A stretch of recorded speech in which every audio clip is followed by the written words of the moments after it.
Hi guys, welcome to writing and classes. Guys, आज से हम लोग, आपको पता है कि लुसेंट जो है सभी एग्जाम के लिए बहुत ही इंपॉर्टेंट होती है। तो इसका जीके जो है मैं आपको देखिए इमेज के साथ, ठीक है, आपको कलरफुल वे में समझाऊंगा ताकि आपको इजी वे में याद हो जाएगा। ओके, तो इसको हम डिटेल से करेंगे। इसमें जहाँ और एक्सप्लेनेशन की जरूरत पड़ेगी उसको भी करेंगे। तो सबसे पहले ये सीरीज 1 लेकर आया हूँ मैं आपको। हिस्ट्री की इस सीरीज में आपको कंप्लीट हिस्ट्री करवाऊंगा, जिसमें से एंशियंट से लेकर अर्थात प्राचीन भारत से लेकर के आपकी मॉडर्न हिस्ट्री तक इसको कंप्लीट सीरीज में हम लोग करेंगे। इस सीरीज का मैं डेली एक वीडियो अपलोड करूँगा, तो आप इन्हें ज़रूर देखिएगा।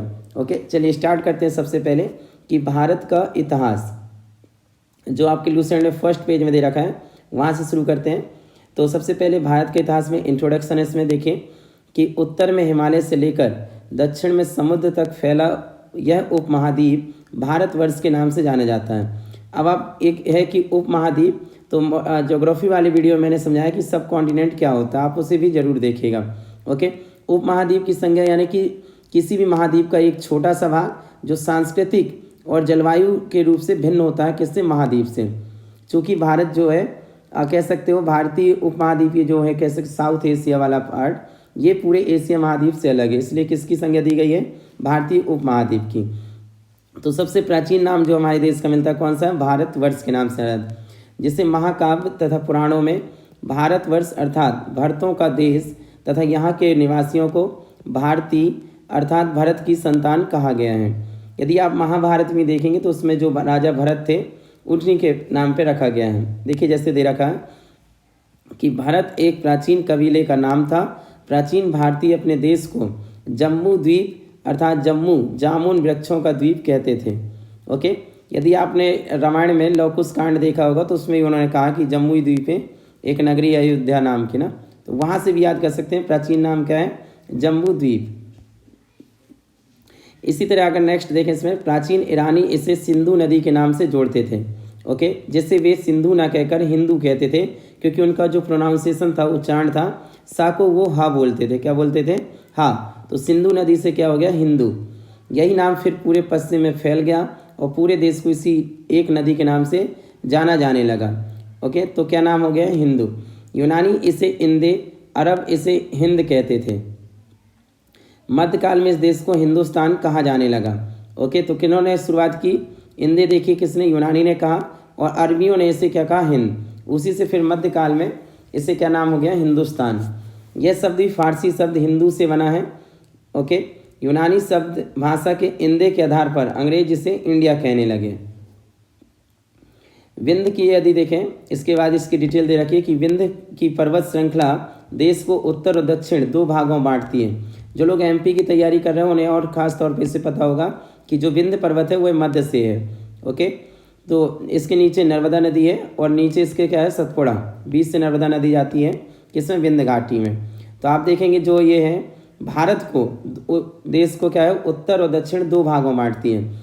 उत्तर में इंडो यूरोपीय परिवार की भाषाएं बोलने वालों को, ओके, जितनी भी इंडो यूरोपीय परिवार की भाषा, जैसे आप जब हिंदी पढ़ेंगे तो उसे देखेंगे कि ये कौन सी भाषा है, इंडो यूरोपीय परिवार की भाषा है। इसका अर्थात है ऊपरी भाग में मोस्टली जो आते हैं हिंदी वाले लोग आते हैं, हिंदी भाषी लोग आते हैं, जबकि दक्षिण में द्रविड़ परिवार की भाषा बोलने वाले लोग आते हैं। द्रविड़ परिवार की भाषाएं आप देखते हैं चार हैं। एक कौन सी है, तमिल, तेलुगु, ओके, कन्नड़ और मलयालम। ये जो चारों भाषाएं हैं ये कौन सी कहलाती हैं, द्रविड़ परिवार की भाषाएं कहलाती हैं। तो वहाँ पे दक्षिण में इनकी बोलने वालों की संख्या अधिक है। ओके, अगर इसको देखें, भारत की जनसंख्या का निर्माण जिन प्रमुख नस्लों के लोगों के मिश्रण से हुआ है वे इस प्रकार हैं। प्रोटो ऑस्ट्रेलाइड, ठीक है, पैलियो मेडिटेरियन यानी भूमध्य सागरीय वाला है मेडिटेरियन, कॉकेसाइड, निग्रोइड और मंगलोइड, इन सभी से मिक्स रूप से कह सकते हो भारत की जनसंख्या का निर्माण हुआ है। भारतीय इतिहास को अध्ययन की सुविधा के लिए तीन भागों में बांटा गया, जिसमें से सबसे पहले आप देखेंगे प्राचीन भारत का इतिहास, जिसमें आप पुरापाषाण से लेकर के, ओके, या प्रागैतिहासिक काल से लेकर के कहाँ तक जाएंगे आप, 10वीं से 12वीं सदी तक, जब तक कि यहाँ पे किसका आक्रमण नहीं होगा, दिल्ली सल्तनत की स्थापना नहीं होगी 1206 में, वहाँ तक कह सकते हो आप कौन सा पढ़ोगे, प्राचीन भारत का इतिहास। हड़प्पा इसी में, वैदिक काल, गुप्त काल, मौर्य, ये सभी इसी में आप पढ़ेंगे। फिर आप मध्यकालीन भारत में दो भागों को पढ़ेंगे। एक तो पढ़ेंगे दिल्ली सल्तनत, दिल्ली सल्तनत जो कि 1206 से स्टार्ट होगी और जाकर के 1526 में, जब तक कि इब्राहिम लोदी पानीपत के प्रथम युद्ध में बाबर से नहीं हारेगा, वहाँ तक का पूरा आपको पढ़ना होगा मध्यकालीन भारत में। मध्यकालीन भारत में केवल दो ही पढ़ना है, दिल्ली सल्तनत और दूसरा मुगल वंश। ये दोनों ही पढ़ेंगे तो ये मध्यकालीन भारत का इतिहास समाप्त हो जाता है, केवल दो ही है। आधुनिक भारत का इतिहास कह सकते हो जहाँ से यूरोपीय कंपनियों का आगमन होता है, ओके, वहाँ से ये शुरू होता है।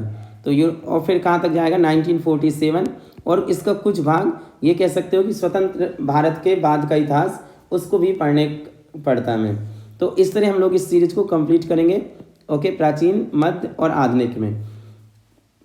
अगर देखें कि सबसे पहले देखो, अगर आपके एक लाइन लिखी हुई लूसेंट है कि सबसे पहले इतिहास को 3 भागों में बांटने का श्रेय जर्मन इतिहासकार क्रिस्टोफ सेलेरियस को जाता है। ये इनका टाइम ड्यूरेशन है 1638 से 1707 एडी को है।